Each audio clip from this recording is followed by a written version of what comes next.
Welcome to the Billabong Pro, Jeffreys Bay for 2011. This is stop number 4 on the ASP World Tour. It is Thursday the 21st of July, just around 10 a.m. And good news is there's some waves out there, Joe. We were here early this morning, Ronnie, and we were wondering what they were going to possibly do. I talked to contest director Eric Stedman, and there was even the talk of possibly moving up to Boneyard because it was a little more consistent up there. So they took a little bit more time, postponed the call, and then the next thing you know, sets started coming in. Well, that's right. Well, a big shout out to everyone joining us on Fuel TV in Australia, Europe, the Middle East and Asia, and to all of our viewers on ESPN in Brazil. A big shout out to you guys, and of course everyone watching on billabongpro.com. We are looking like getting a start underway very shortly. Right now, though, we're going to get the official call from Adam Rapogel, who is down on the beach with Luke Egan. Thanks, Ronnie. Down here at day 8. Can you believe it, Luke? It's day 8 now. It's been a long, long week here, but right now we woke up to a great little swell. Luke, me and you both got our lips wet this morning, got a couple of nice little waves, about 2 to 4 feet. Feels pretty good. What's the forecast looking like? Yeah, the period's up on a little bit up on the swell, and with the tide dropping, it's got a little bit more consistent. So there's enough waves out there to run a few heats, so we'll get a start at 10:15. And yeah, it looks really nice. The wind's dropped and the sun's out, so I reckon it's going to be a great afternoon of surfing. Hey, well, I'm looking forward to this first heat. I can't wait to see Hobgood and Taylor Knox out there, Luke. So I'm really excited about that. Hopefully we get a great, 4 or 5 hours so we get these 6 heats out of the way. But right now, Ronnie, Luke, Joe, back up to you guys. Thank you, Adam Rapogel. You can see the moss literally eating that shirt off Rapogel's back. That's an old classic, a J-Bay Country Feeling classic shirt. He says his wife tries to throw it away each and every year, but it's his absolute favorite shirt. And he said, hey, worst comes to worst, I'll turn it into a pillowcase and have that thing forever. But I love that, Adam. I like that he's wearing that shirt today. Most definitely. Well, we've got Surfline on board again as the official forecasters for the Billabong Pro. And let's check out their models, and we'll read out the forecast from Surfline right now. Well, what you're looking at here is the main feature of a strong low-pressure system moving towards South Africa. The storm is setting up a solid southwest swell for Saturday, although we're likely to start seeing this build over Friday afternoon. A smaller, weaker area of low pressure south of Madagascar is producing this east-southeast swell that we have today. Now we're looking at the small but contestable southwest to east swell. That is the red there that you can see on your screens. This is a 7-day forecast. The building trend of new south-southwest swell, and the green there prevailing late Friday afternoon, with that new swell peaking on Saturday before fading through Sunday. So things are looking good for the later stages of the waiting period. The Surfline nearshore model for J-Bay with a building trend of surf into Saturday before fading Sunday. Wind conditions also look okay Thursday through Saturday morning, with increasing onshore flow possible for Sunday. So really looking to bang out as many heats as we can. Great thing we can get underway today. Oh, really excited. Sometimes the worry with the shorter periods in the swell, it's a little more vulnerable to some of the currents that kind of get pushed out. That you really want that solid ground swell that really hugs the ocean floor, and that's what we're kind of looking at for Saturday. It could be a really good finish for the final day, and really happy that this smaller swell really showed up today, because we weren't really sure what to expect. Well, that's right. Well, we're going to go to a quick break. When we come back, more of the morning show before we get round 2 back underway here at the Billabong Pro J-Bay.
You are watching the Billabong Pro J-Bay, and it is day number 8 of the waiting period. We're about to get round 2 back underway, but before we do, the morning show, Ronnie Blakey, Joe Turpel here, and we're going to review just a couple of performers this year, and they're kind of on different wavelengths at this point in time, but all with very interesting stories. Exactly. We've got a kind of 4 guys we really want to focus on with Julian Wilson, his rookie year. Everyone's been waiting for that. We touched on it a bit yesterday on how he's kind of saying, hey, I'm struggling on the World Tour. I'm backing myself up on the Prime. It's interesting to hear from him, but also B. Durbridge, a guy who's been a world title contender in the past, and his slower start was kind of caught us all off to, off guard. We're waiting for B just to be in the final stage almost every time he competes now, and a couple other guys that are more in the world title talk at the moment, Ronnie. Absolutely. Adriano De Souza, the first Brazilian who sit atop the ratings ever, and also Taj Burrow, who many have pegged as the form surfer of 2011. Let's hear from them right now. My season so far this year on the World Tour hasn't been the best. It's probably not the start I was looking for, but I mean, that's what kind of comes with being a rookie. I felt like I was going to win on the Gold Coast and ended up second. And I felt great down at Bells, but had a really close one with Bobby and unfortunately lost. But it still made me hungry for Brazil. And Brazil, I felt really good too. And I actually thought I was going to win that one as well, but placed second again. So yeah, I just didn't have the best event at the Gold Coast, and it was just a one-off kind of thing. But then I went to Bells and I wasn't surfing very good either. And it was definitely a form slump for sure, and it was the first one I've had in my career. And I had a great start of the year at Snapper. I just tried to do a different approach at the beginning of the year, and the results come through. I'm really stoked, to put it all together what I learned. I've had a few good results in the Prime events, and coming here I won my first heat, and I feel like I'm coming into my stride a little bit now. I'm a little bit more confident in the heats and everything, but it gets harder each year, and it's really hard to stay in the top 5. And I've had to work really hard this year to get my form back, and I feel like I'm back now. I got a good result in Brazil, got a third, and feel I'm surfing good again. So it's always so tough to have that downtime between a loss and the next event. It's awful. You just want to paddle straight back out and surf a heat immediately. Like, it's just the worst feeling. So yeah, it was really tough, and my spirits were really low. I was devastated because I just felt like I was surfing good, and I was just hungry, after placing second to Kelly on the Gold Coast, and then to get last at Bells was just so tough to deal with. But I'm feeling really good about just my surfing and where my head's at. And yeah, I'm really hungry to win one. And it's just confidence too. Like, you got to have confidence to do well. You can't. You just hope. You got to kind of know, and I feel like I'm getting back to my my ways of dominating heats. So yeah, I'm feeling good.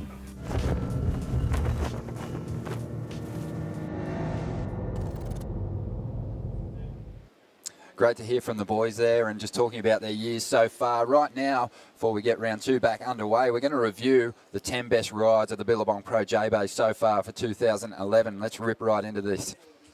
Some incredible rides. Unbelievable. The first one, let's start with the best one. Jordy Smith, a 9-point ride. Look at that punt into the double grab. Let's go into the front side grab, right into a snap off the top, and he just starts running through this inside. Nice bottom turn. Look at that link up that's about to approach. It's starting to double up now, and now he's into it. This 9.0 hasn't been beat yet. It's part of his total that hasn't been the running for the Nixon WTA winner take-all custom watch. Jordy, the defending champ, a great showing in the opening round, Ronnie. Oh, incredible. Amazing how many waves he can fit. Turns he can fit into a wave. Adrian Buchan in round 2 was extremely impressive on the backhand. One of the first roundhouse cutbacks we've seen from a goofy footer at J-Bay in a few years. Pretty exciting. All the goofy footers got pumped about that, because once you redirect like that, usually you're caught behind. But look, Ace Buchan put himself in an even better position for this inside track. Steps on the float right there, all the way to the inside at 8.8 against Corey Lopez in a relatively inconsistent heat. He made it look really fun. He sure did. B. Durbridge, he was talking about his form just a few moments ago. This is his biggest score this year for a single ride, an 8.5, and he just built confidence down the line. And you get the feeling that Durbo's coming into form, which is dangerous for his rivals on tour. It just looks like he wants it. I think he's a guy, you always see 7s next to his name. He's almost guaranteed that. Then when he gets into the excellent 8.5, look at him mix it up there. You know, like, he is really hungry for a big result. Here's Mick Fanning running. Yeah, round 1 winner Mick Fanning. He's got an 8.33 for this wave. He's so quick down the line here, but you get the feeling Mick's got another gear, and he just paces himself so well through the draw these days. He doesn't put everything into his earlier heats. He saves himself for the big ones. as we take a look at Dusty Payne. Look at this start here, big snap out the back. Just makes you want to see more of him out here at Jeffreys Bay. We see him down to the inside. Watch him hammer this section right there. Just a great read, great frontside snaps, meeting it with the lip and looking for big finishes down the line. Look at where it gets really dry on the rocks, and he's just going to ditch that entire board off the top. One of my favorite finishes of the event so far. Yeah, unbelievable. The first time we've seen Adriano De Souza as, well, it was actually the first time we've seen him in a man-on-man heat since Brazil, and he was really strong, very dominant.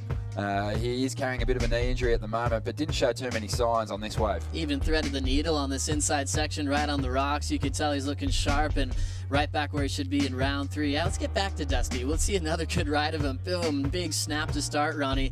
He was on all the great waves and showing a lot of power. Showing a lot of power, and what I love is he was showing a lot of commitment to the end sections, and he was getting a lot of damage done.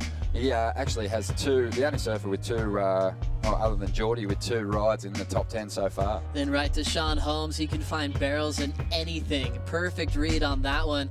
He can find barrels no matter what kind of conditions are on offer. Now he starts to mix it up to the inside. Wasn't enough to keep his campaign going. He ended up going down to Taj Burrow, but always so exciting to watch Sean Holmes surf this place. Most definitely. Jordy Smith, incredible what he can do out here. Unbelievable first turn. You usually see guys looking to race down the line, big transition turns to start with, but Jordy straight into the air reverse, finishes with a big air on the inside over the bricks there for a 7.87 in round 1. And Taj Burrow, he had that big matchup with Sean Holmes. This is how he got this going. Just a great wave that lined up all the way through. 7.83 from Taj Burrow, and he nails it there. He was a little nervous going into that Sean Holmes heat, but he looked like he was ready, knew exactly what to do after the restart, and got himself right into one in the beginning, and he's into round 3. Yeah, unbelievable performance there, and I just love watching those guys take this wave apart. And as you could kind of see looking through the top 10 rides, it's sort of the familiar faces that are appearing with those big scores. Those guys are absolutely ripping, and I'm expecting them to ramp things up as we move further into the draw. Right now, though, we're going to have a look at a 2-time event champ here, a 2-time world champ, Mick Fanning. He's had a pretty troubled year so far for him. He's had a couple of really dud results. He's looking to turn his year around with a huge one at J-Bay here, and we're going to hear from the 2-time world champion right now.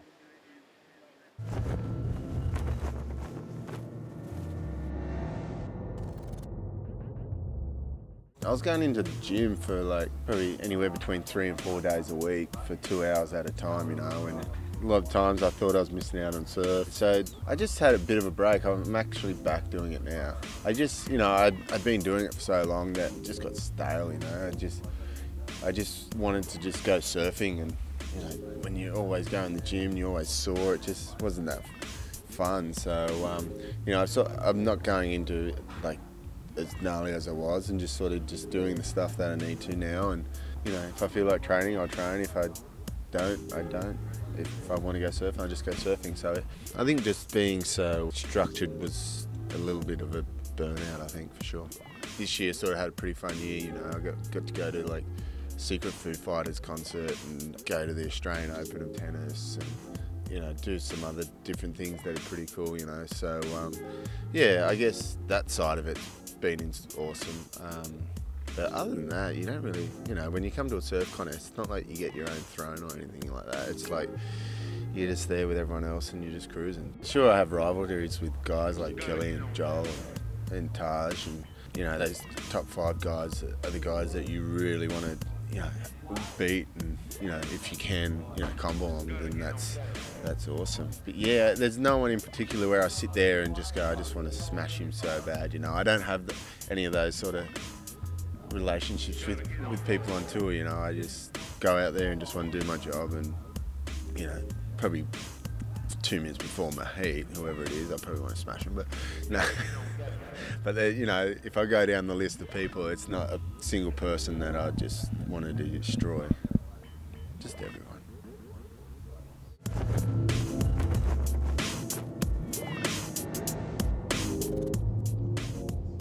Stick around, we're about to resume round number 2 here at the Billabong Pro J-Bay. We're going to a quick break. Don't go anywhere. 1, 2, 3, 4. When you're surfing with mates and there's some barrels, I get more excited than anyone. looking into a barrel, like when one of your mates eats shit, it's just the best thing. Oh! Are you kidding me? It's almost more fun looking into it than being in there, because you're just like going, yeah, and then if they eat it, you're just like, yes. This is one of my favourite things, I love it.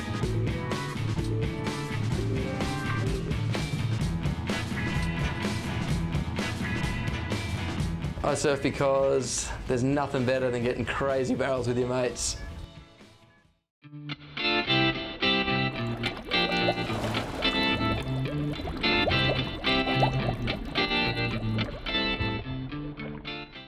I surf because there's always one wave in a session that makes a session, you know.